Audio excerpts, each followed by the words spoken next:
చూపు తండ్రి నీకు స్తోత్రము. ప్రేమా పూర్ణుడా ప్రాణనాథుడా, ప్రేమా పూర్ణుడా ప్రాణనాథుడా, వరములనిచ్చే తండ్రి నీకు స్తోత్రము. కనికరము చూపు తండ్రి నీకు స్తోత్రము. పాడదాం. వరములనిచ్చే తండ్రి నీకు స్తోత్రము. కనికరము చూపు తండ్రి నీకు స్తోత్రము.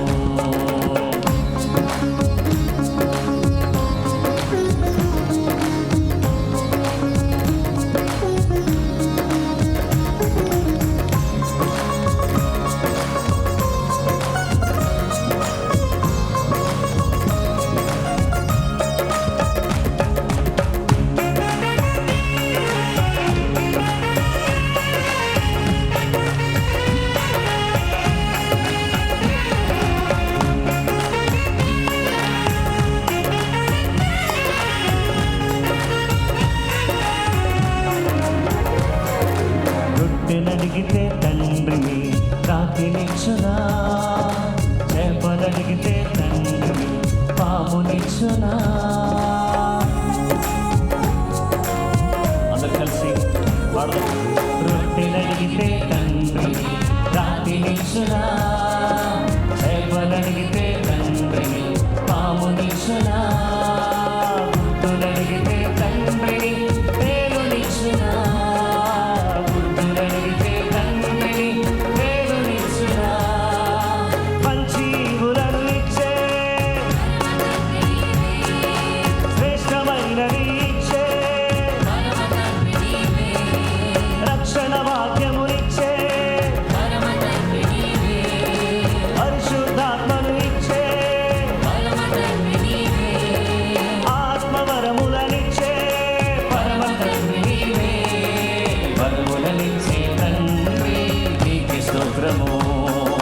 కనికరము చూపు తండ్రి నీకు స్తోత్రము.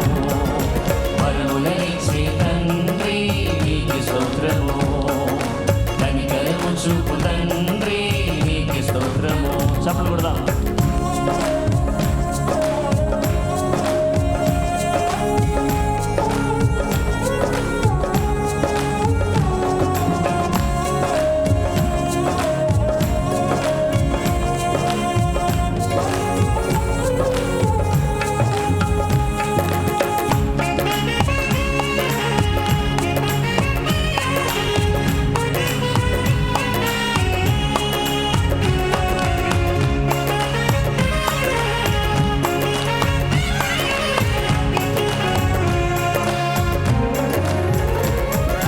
రొట్టెనడిగితే తండ్రిని రాతినిచ్చునా, చేపలడిగితే తండ్రిని పామునిచ్చునా.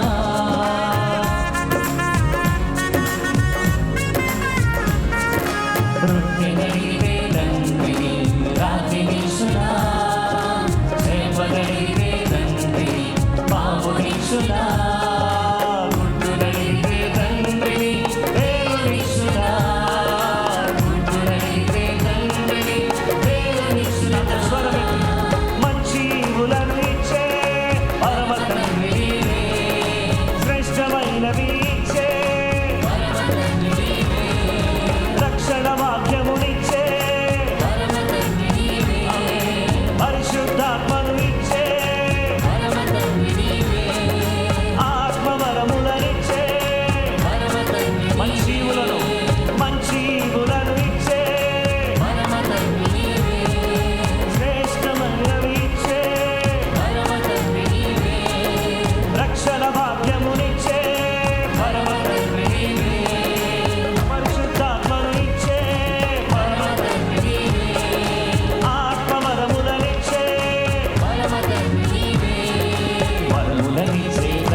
నా సర్వం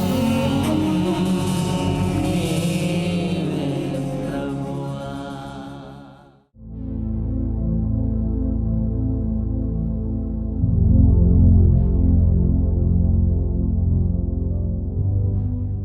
క్రీస్తునందు ప్రియమైన సహోదరి సహోదరులారా, ప్రభువైన యేసుక్రీస్తు నామములో మీకు వందనాలు. మనమందరం కూడా ఇంతవరకు దేవుని స్తుతించి ఆయన నామని ఘనపరిచేటటువంటి విషయంలో కృపగల దేవుడు మనకు సహాయం చేశారు. అయితే ఈ ప్రార్థనా పోరాటంలో మూడు విషయాలు మనం ప్రారంభం నుంచి ఇప్పటి వరకు చేస్తున్నాం. మొదటి విషయం ఏంటంటే దేవుని ఆరాధించటం, రెండవ విషయం దేవుని వాక్యాన్ని ధ్యానించటం, మూడవ విషయం విజ్ఞాపన ప్రార్థన చేయటం. ఈ 3 విషయాలు కలిగిన ఈ ప్రార్థనా పోరాటంలో మీరు నేను పాలివారమై ఉండటం అనేది గొప్ప భాగ్యంగా నేను ఎంచుతున్నాను. దేవుని బిడ్డలమైనటువంటి మనమందరం కూడా మాట్లాడే దేవుడు అనే అంశాన్ని గురించి దేవుని వాక్యాన్ని మనం ధ్యానం చేద్దాం. హెబ్రీయులకు రాసిన పత్రిక 1వ అధ్యాయము 1వ వచనాన్ని 2వ వచనాన్ని మనం చదువుకుందాం. పూర్వకాలమందు నానా సమయములలోనూ నానా విధములుగాను ప్రవక్తల ద్వారా మన పితరులతో మాట్లాడిన దేవుడు ఈ దినముల అంతమందు కుమారుని ద్వారా మనతో మాట్లాడెను. ఆయన ఆ కుమారుని సమస్తమునకు వారసునిగా నియమించెను. ఆయన ద్వారా ప్రపంచములను నిర్మించెను. పరిశుద్ధ లేఖనములో మనకు కనబడే అత్యంత ప్రాముఖ్యమైనటువంటి విషయం ఏంటంటే దేవుడు మాట్లాడేవాడు. పూర్వకాలములో దేవుడు మాట్లాడాడు అంటే సృష్టి ఆరంభంలో దేవుడు మాట్లాడాడు. సృష్టించబడిన వ్యక్తులతో దేవుడు మాట్లాడుతూ వచ్చాడు. దేవుడు అనేక సందర్భాల్లో మాట్లాడాడు. కొంతమందికి స్వరం ద్వారా మాట్లాడాడు, తన స్వరాన్ని నేరుగా వినిపించి మాట్లాడాడు. కొంతమందికేమో మరి దేవుడు కళల ద్వారా మాట్లాడాడు, కొంతమందికి దర్శనాల ద్వారా మాట్లాడాడు. ఈ విధంగా మాట్లాడినటువంటి దేవుడుగా ఆయన మనకు కనబడుతున్నాడు. ఆయన మాట్లాడినప్పుడు ఏం జరిగింది అనే విషయాన్ని ఈరోజు మనం దేవుని వాక్యంలో నుండి మనం ఆలోచించేద్దాం. ఆదికాండం 1వ అధ్యాయం మనం చూద్దాం. 3వ వచనంలో దేవుడు వెలుగు కమ్మని పలుకగా వెలుగు కలిగెను. వెలుగు మంచిదైనట్టు దేవుడు చూచెను. దేవుడు వెలుగును చీకటిని వేరుపరిచెను. దేవుడు వెలుగు కమ్మని పలికాడు అంటే మాట్లాడాడు. హ్యాస్ స్పోకెన్ ద వర్డ్ అంటే ఆయన తన నోట నుంచి ఒక మాట పలికాడు. అంటే దేవుడు మాట్లాడే దేవుడు. ఈ మాట్లాడే దేవుడు ఒక మాట పలుకగానే అక్కడ ఏం జరిగింది? వెలుగు కమ్మని పలుకగా వెలుగు కలిగెను. దేవుడు కలగమని చెప్పిన దాన్ని దేవుడు చెప్పగానే అది కలగటం మనం చూస్తాం. ఆయన మాటలో ఏ పవర్ ఉందంటే క్రియేటివ్ పవర్, సృష్టించే శక్తి ఆయన మాటలో ఉన్నది. మాట్లాడే దేవుడు మాట్లాడుతున్నాడు అంటే ఆయన మాటలో ఉన్నటువంటి శక్తి సృష్టించే శక్తి. ఆయన ఒక మాట సెలవిస్తే మరి శతాధిపతి యొక్క దాసుడు అతడు ఉన్న పాటున స్వస్థత పొందాడు. యేసు ప్రభువారు మాట్లాడితే అద్భుతమైన ఆశ్చర్యమైన కార్యాలు జరిగాయి. యేసు ప్రభువారి మాటలో క్రియేటివ్ పవర్ ఉంది, సృష్టించే శక్తి ఉంది. ఈ మాటలో ఈ సృష్టించే శక్తి ఉన్నట్టుగానే ఈ మాటలో స్వస్థపరిచే శక్తి ఉంది. 107వ కీర్తన 20వ వచనంలో ఆయన తన వాక్కును పంపి వారిని బాగు చేసెను, వారు పడిన గుంటలో నుండి వారిని పైకి లేవనెత్తను. అంటే దేవుడు ఏం చేశాడు? బాగు చేశాడు. His word has a healing power. ఇప్పుడే క్రియేటివ్ పవర్ గురించి చెప్పాను, ఇప్పుడేమో హీలింగ్ పవర్, స్వస్థపరిచే శక్తి. తర్వాత his word has a lifting power. ఆయన వాక్యము లేవనెత్తే శక్తి కలిగింది. ఇలాంటి వాక్యము నానా సమయాల్లో నానా విధాలుగా దేవుడు మాట్లాడడం ప్రారంభించాడు. ఈ దినముల అంతములో తన కుమారుడు ద్వారా మాట్లాడడం ప్రారంభించాడు. యాకోబు పత్రిక 1వ అధ్యాయము 18వ వచనం. ఆయన తాను సృష్టించిన వాటిలో మనము ప్రథమ ఫలముగా ఉండునట్లు సత్యవాక్యము వలన మనలను తన సంకల్ప ప్రకారము కనెను. దేవుడు సత్యవాక్యం ద్వారా, ఆ పలుకబడిన వాక్యం ద్వారా, ఆ మాట్లాడబడిన వాక్యం ద్వారా మనల్ని కన్నాడు. వాక్యము సృష్టించేదని చెప్పాను, వాక్యము బాగు చేసేదని చెప్పాను, వాక్యము లేవనెత్తేదని చెప్పాను. ఈ వాక్యము మనలను కనే వాక్యం, మనల్ని కన్న వాక్యం. దేవుని సువార్తను మనం విన్నప్పుడు ఆ సువార్త ద్వారా దేవుడు మనల్ని కన్నాడు, మనం విలువ పెట్టి మనల్ని కొన్నాడు. మనం ఆయన సొత్తుగా ఉండే అవకాశాన్ని కృపగల దేవుడు మనకు ఇచ్చాడు.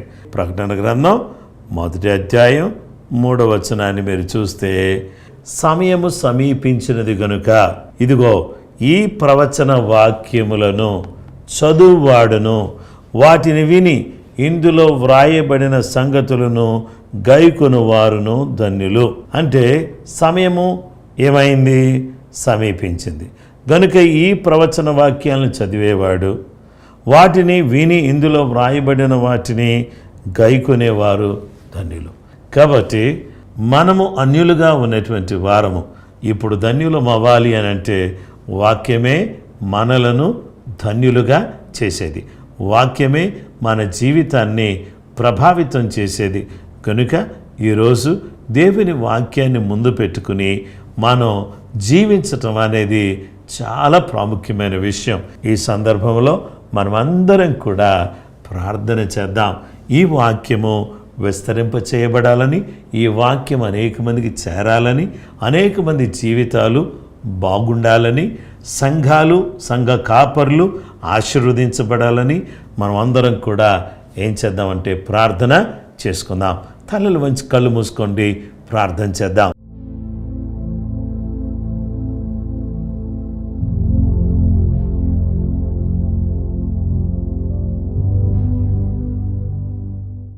మా సృష్టికర్తమైన దేవ, జూలై మాసంలో మీరు మాకెంతో తోడుగా ఉండి మీ సహాయమును మాకు దయచేసి మీ ఆత్మ కార్యాన్ని మా జీవితంలో మీరు జరిగించి మీరే నీ యొక్క సహాయమును, మీ కృపను, మీ ఆశీర్వాదాన్ని, మీ దీవెనను మీ బిడ్డలమైనటువంటి మాకు మీరు అనుగ్రహిస్తూ ఉన్నందుకై కృతజ్ఞతలు, స్తోత్రాలు, మహిమ, ఘనత, ప్రభావాలు మీకు ఆరోపిస్తున్నాం.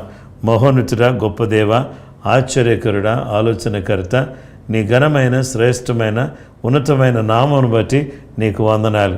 ఈరోజు ప్రార్థన పోరాటంలో పాలుపంపులు పొందే ప్రతి బిడ్డను ఏ పరిస్థితిలో వాళ్ళు బాధపడుతున్నా, ఏ పరిస్థితిలో వారు నాయనా కొట్టుమిట్టాడుతున్నా, నీ వాక్యము ద్వారా మాట్లాడే దేవుడవు నాయనా. నీ మాట ద్వారా సృష్టించావు, నీ మాట ద్వారా బాగు చేసేవాడవు, నీ మాట ద్వారా సమస్తమును కూడా జరిగించే దేవుడవు నాయనా.